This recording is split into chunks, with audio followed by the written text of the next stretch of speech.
भगवान ने स्वयं बन जाने की रचना बनाई। क्यों महाराज? अच्छा आप बताओ। इस बात से तो दूर रहिएगा कि राम जी रावण को मारने के लिए बन गए। भगवान दुष्टों के लिए अवतार नहीं लेते। तब तब प्रभु धरी विविध शरीरा हरहि कृपा निधि सज्जन पीरा। भगवान दुष्टों के लिए नहीं आते, भगवान सज्जनों के लिए आते हैं। अरे जिस भगवान के ये सरकार इसी को भ्रिकुटी कहते हैं ना।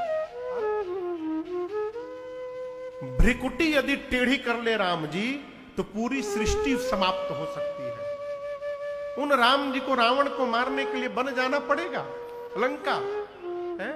राम जी अयोध्या में बैठे बैठे बाण छोड़ते, अब वो अमोघ बाण जाता रावण को समाप्त करके वापस अयोध्या लौट के आता। राम जी रावण के लिए बन न गए, फिर क्यों गए महाराज? राम जी यदि बन न जाते तो केवट भैया अपने पितरों को कैसे मुक्त कर पाते हैं? राम जी बन न जाते तो हमारी शबरी मैया की प्रतीक्षा कैसे पूर्ण हो पाती? राम जी बन न जाते तो वन में रहने वाले कोल भीलों के नेत्र को धन्य कौन करता? भगवान इनके लिए वन में गए। राम जी ने रचना बनाई, मां कैकई निमित्त बनी। यहां मैं आपसे निवेदन करूं, राम जी के वनवास में मेरी मां का कोई अपराध नहीं है। अच्छा आप बताओ, साबुन का प्रचार आप देखते हैं ना? आप जो भी साबुन लगाते हो आप देखते हैं प्रचार ना? कोई आम आदमी करता है कि खास आदमी करता है प्रचार? कहिए क्यों? कोई बड़ा आदमी जब प्रचार करेगा तो सामान्य जीव उसकी बात मान करके उस प्रोडक्ट का प्रयोग करेंगे, ठीक ना? मां कैकेयी की प्रामाणिकता स्वयं राम जी अपने मुख से दे रहे हैं। कहते हैं भरी सभा में, दोष दे जननी जड़ते। भरत भैया से राम जी कहते हैं, भाई मेरी मां कैकेयी को जो दोष देगा वो जड़ होगा। कौन दोष देगा? जे गुर साधु सभा नहीं से। जिसने अपने जीवन में श्रेष्ठ की सेवा नहीं की होगी, साधुओं की सेवा नहीं की होगी, वो मेरी मां कैकेयी को दोषी कहेगा। अब आप कहो, राम जी जिसका प्रमाण पत्र बना दे उसके बाद भी हम दोष देखेंगे उनमें? मां कैकेयी का कोई अपराध नहीं। मां ने जो भी किया राम जी की इच्छा से किया है। 14 वर्ष का वनवास राम जी स्वीकार करके मैया और भैया के साथ सजीवन साज समाज सब बनिता बंधु समेत बंदे विप्र गुर चरण प्रभु चले करी सब ही अच्छे। गुरुदेव भगवान को प्रणाम करके ब्राह्मणों को बुलाकर वर्षासन देकर याचकों को दान देकर संतुष्ट करके भगवान चले हैं। पूरा अवध भगवान के पीछे चलने लगा। चक्रवर्ती जी के कहने के बाद सुमंत जी रथ लेकर आए हैं, रथ पर बिठाकर लेकर गए। अवधवासी रथ के पीछे दौड़ते हैं। पहले दिन तमसा नाम के नदी पर तट पर विश्राम होता है। पूरी अवध की प्रजा थक गई है। राम जी सोचते हैं कि इसी प्रकार ये लोग मेरे साथ चलेंगे तो पिताजी के वचन का निर्वहन कैसे होगा। अस्तु अपनी माया शक्ति को प्रेरित करके भगवान ने पूरी प्रजा को मध्य रात्रि में गहरी निद्रा में सुला दिया और सुमंत जी से कहा, तात इस रात्रि में ही खोज मारी रथ ताता। आप पहिए के चिन्ह को मिटा करके चलिए। सबको सोता हुआ छोड़ करके भगवान चले और दूसरे दिन के तीसरे पहर में भगवान तीर्थराज प्रयाग श्रृंगवेरपुर पहुंचे हैं। गंगा जी का पावन तट आया है। बाबा कहते हैं, सीता सचिव सहित दो भाई श्रृंगवेरपुर पहुँचे जाए, सीता सचिव सहित दो भाई, श्रृंगवेरपुर पहुँचे जाए। उत्तरे राम देवसरि देखी, किन्ह दंडवत हरस विषेखे, उतरे राम देवसरि देखी, किन्ह दंडवत हरस विषेखे। जैसे भगवान गंगा जी के तट पर पहुंचे, राम जी रथ से उतर करके गंगा मैया को दंडवत करते हैं। राम जी के पीछे सीता मैया, लक्ष्मण भैया और सुमंत जी ने उतरकर दंडवत किया है। राम जी ने गंगा जी की महात्म को सुनाया है। श्रृंगवेरपुर के राजा निषाद राजगुह अपने परिवार के साथ उपहार लेकर भगवान के सन्मुख आते हैं, दंडवत करते हैं। प्रभु ने उठा करके हृदय से लगाया है, कुशल क्षेम पूछा है। निषाद राजगुह कहते हैं राम जी से, प्रभु आपको यदि 14 वर्ष अवध अयोध्या के बाहर ही रहना है तो बाहर तो आप आ ही गए हैं, आप प्रभु श्रृंगवेरपुर में 14 वर्ष वास करिए। राम जी कहते हैं मित्र, मैं विशेष उदासीन व्रत का संकल्प लेकर आया हूं। इसके अनुसार मैं 14 वर्षों तक किसी भी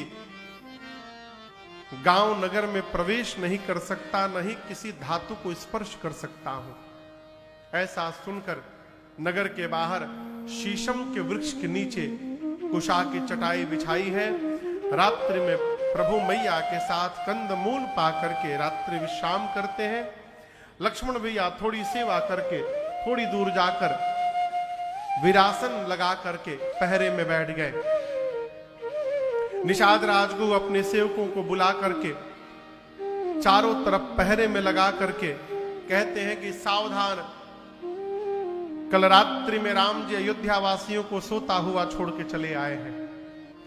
कहीं हम लोग भी सो गए और राम जी रात में ही यहां से चले जाएं तो क्या होगा। चारों तरफ पहरे में खड़े हो जाइए, राम जी को रात्रि में जाने नहीं देना है। पूरे सैनिक निषाद राजगुह के चारों तरफ पहरे में खड़े हो गए।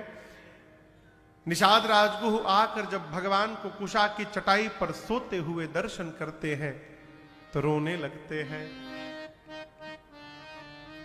कैकय नंदिनी मंदमती कठिन कुटिलपन की,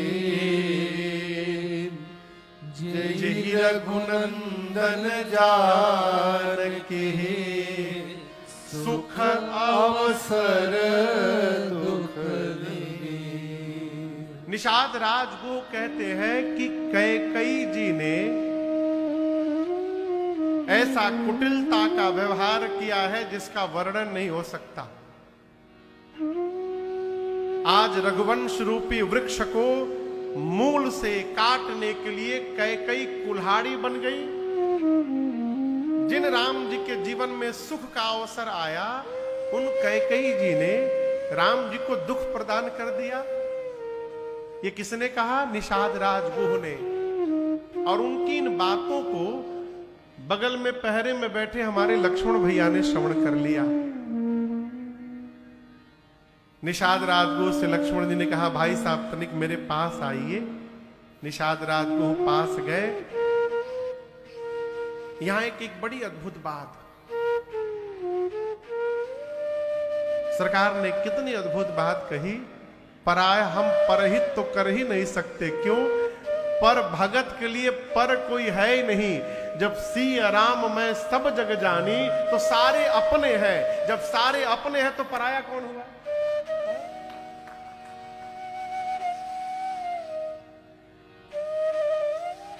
जिसको अपना कह दिया एक बार, उसके बारे में उसके खिलाफ सुनना बंद कर दीजिए। क्यों? यदि उस उसके खिलाफ सुनते रहेंगे तो असत्य बात भी 100 बार सुनने के बाद सत्य जैसी दिखाई देने लगती है। और जब आप सुनेंगे ही नहीं तो आपका संबंध हमेशा बना रहेगा, कभी समाप्त नहीं हो सकता। कैकेयी मैया को निषाद राजगुरु ने भला बुरा कहा। लक्ष्मण जी को ये बात अच्छी नहीं लगी। बोले इधर आइए, आप कह रहे हैं कि मेरी मां कैकेयी ने भैया को दुख दे दिया। आप बताइए, जिसको दुख होता है उसको रात में नींद आती है? जोर से कहिए, नहीं आती। निषाद जी बोले नहीं आती। लक्ष्मण जी बोले भैया तो चकाचक सो रहे हैं, देखिए इनको कहाँ दुख है। और निषाद जी, यही तो समझने का विषय है। काहू न को सुख दुख कर दाता, निज कृत कर्म भोग सब भ्राता। संसार में न कोई किसी को सुखी कर सकता है, न संसार में कोई किसी को दुखी कर सकता है। लोग कहते हैं महाराज हमारे बेटे ने हमको दुखी कर दिया। बेटे ने दुखी नहीं किया, बेटे में जो मोह लगाकर बैठे हैं इस मोह ने दुखी कर दिया। लक्ष्मण जी ने पूरी सूची दी है, मिलना बिछड़ना, जन्म लेना मरना, स्वर्ग नरक, अच्छा बुरा, काल कर्म, घर परिवार, संपत्ति विपत्ति, कर्म, पत्नी संबंधी, ये जितने आप देख सुन रहे हैं ये क्या है? मोह मूल परमार्थ नाम। ये सब मोह का मूल है। आपको और सहजता से यदि बताऊं,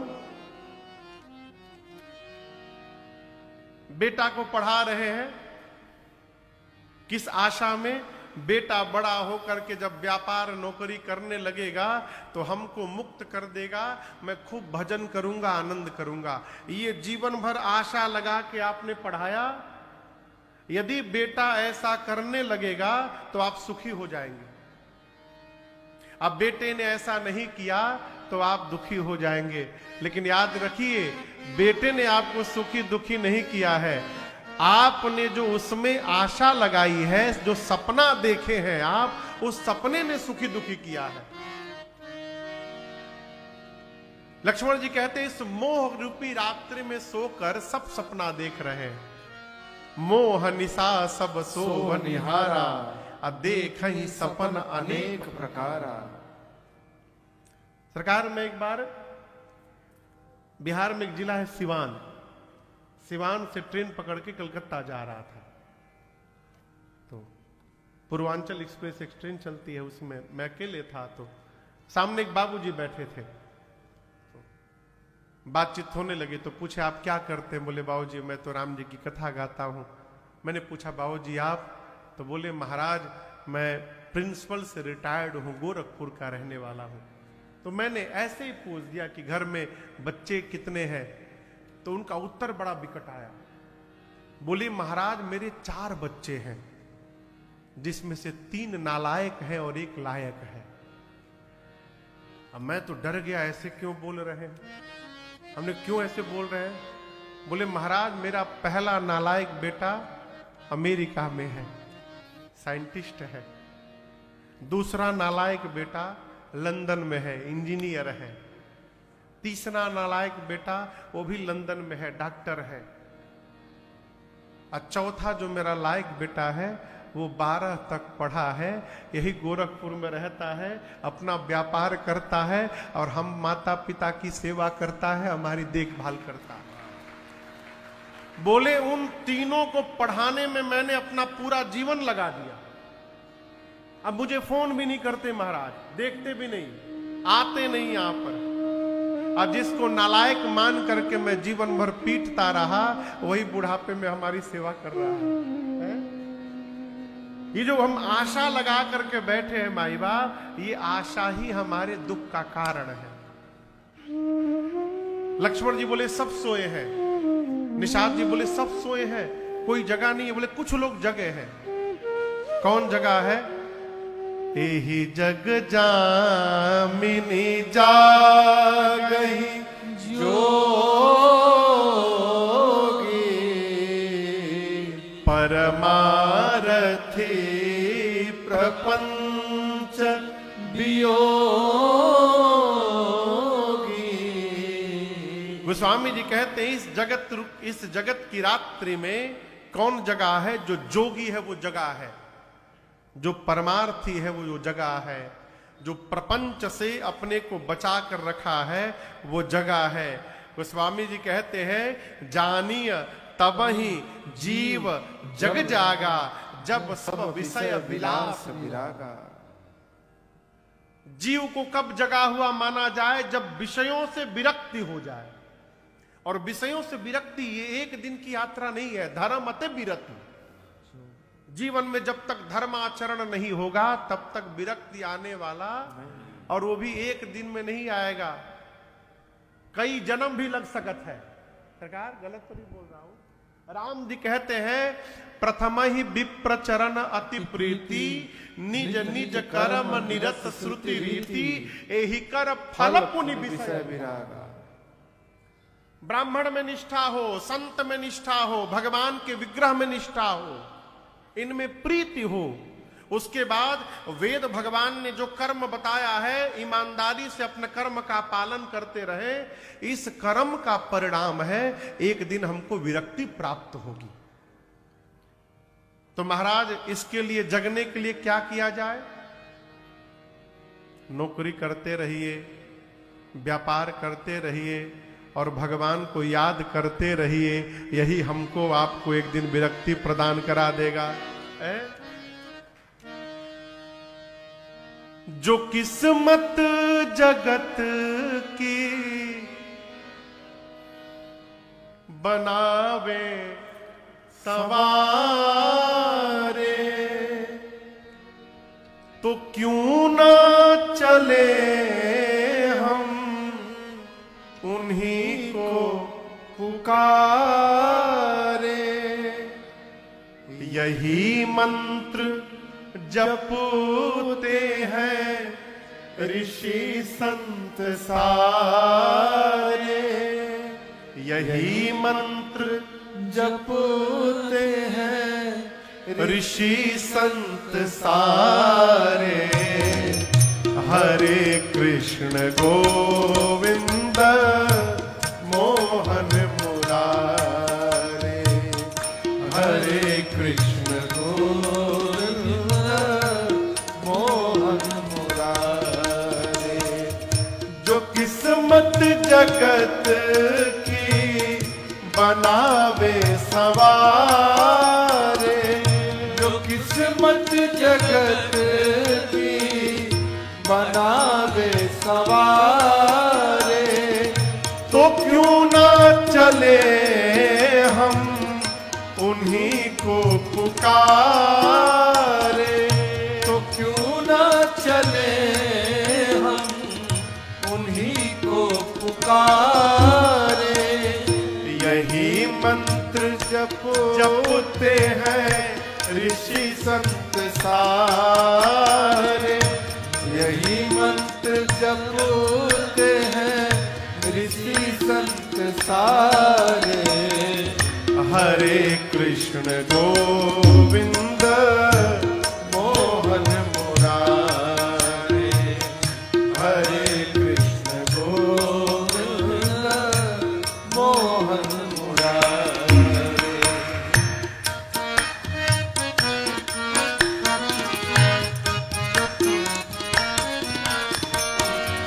नदी में हुई ग्राह गज की लड़ाई, नदी में हुई ग्राह गज की लड़ाई। पुकारा था गज ने कन्हाई कन्हाई, पुकारा था गज ने कन्हाई कन्हाई। ब्रजराज आ करके गज को उबारे, ब्रजराज आ करके गज को उबारे। कब गई आह जब रुक्मिणी के दुआरे, हरे कृष्ण गोविंद मोहन मुरारे, हरे कृष्ण गोविंद मोहन मुरारे। तो ब्रजराज आ करके गज को उबारे, ब्रजराज आ करके गज को उबारे। गई आह जब रुक्मिणी के दुआरे, हरे कृष्ण गोविंद मोहन मुरारे, हरे कृष्ण गोविंद मोहन मुरारे।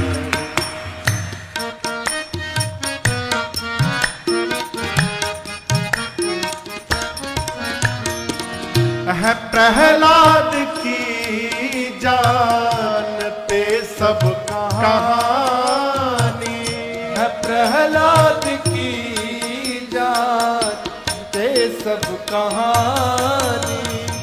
उन्हें होलिका जब जलाने को ठानी, उन्हें होलिका जब जलाने को ठानी। हुआ क्या? जली होलिका जब मुरारी पधारे, जली होलिका जब मुरारी पधारे। और प्रहलाद जपते थे अग्नि किनारे, हरे कृष्ण गोविंद मोहन मुरारे, हरे कृष्ण गोविंद मोहन मुरारे।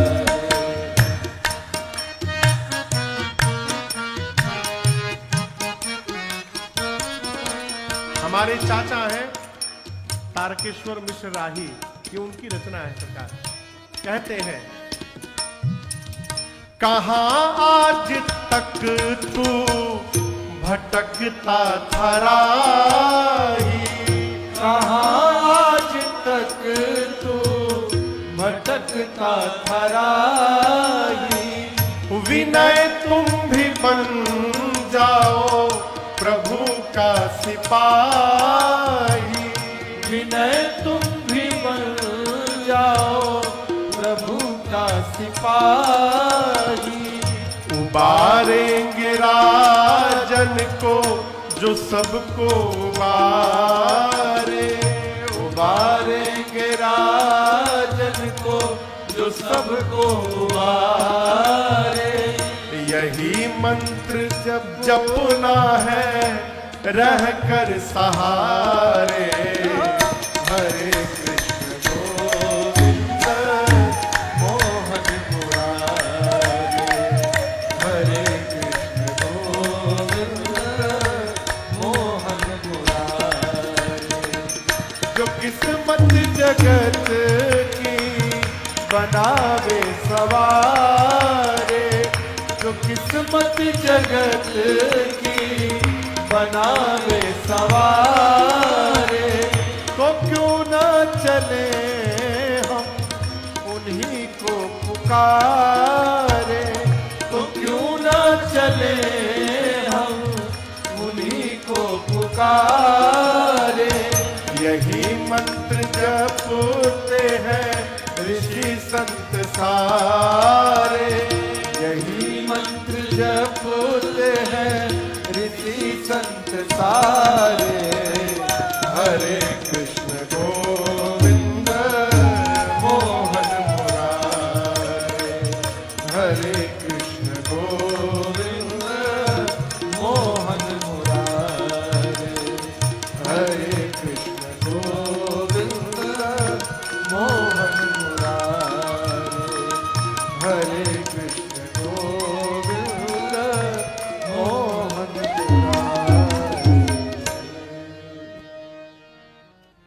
हरे कृष्ण गोविंद मोहन मुरारी।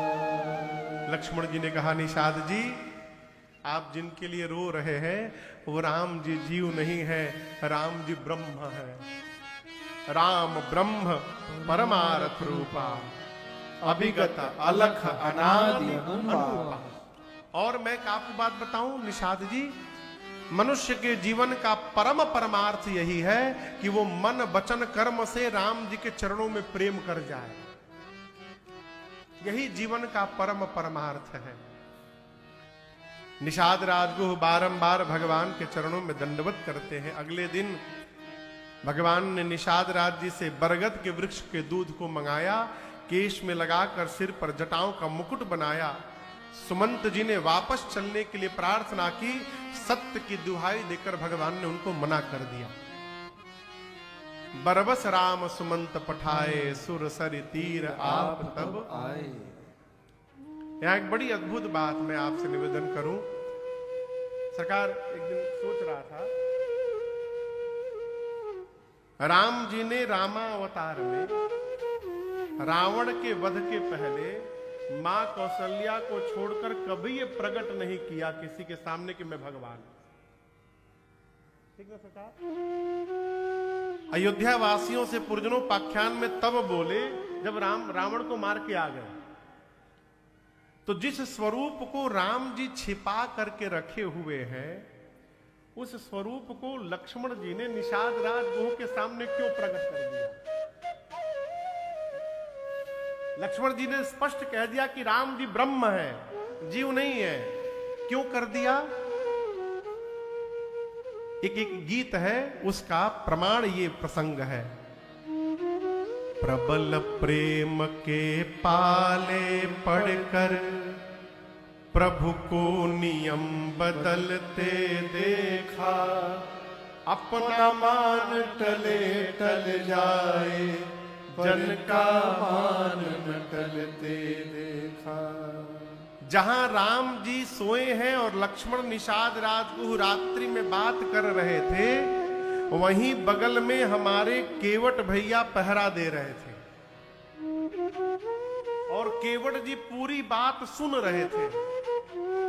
राम जी केवट जी तक ये बात पहुंचाना चाहते थे कि ये जो राम जी सोए हैं जीव नहीं है, भगवान है, और इनके चरण में ही असली परमार्थ है। भगवान ही केवट जी को अपना चरणामृत पान कराना चाहते थे, इसलिए लक्ष्मण जी के मुख से प्रकट करवा दिया कि केवट जी सुन ले। सवेरा हुआ, केवट भैया निषाद राजगुह से जाकर प्रार्थना किए कि प्रभु हम चाहते हैं कि राम जी मेरी नाव में बैठकर उस पार जाएं, इसलिए आप डुगडुगी बजा दीजिए, पूरे नगर में बजवा दीजिए, कोई भी नाविक गंगा तट पर न जावे आज। बज गई हो।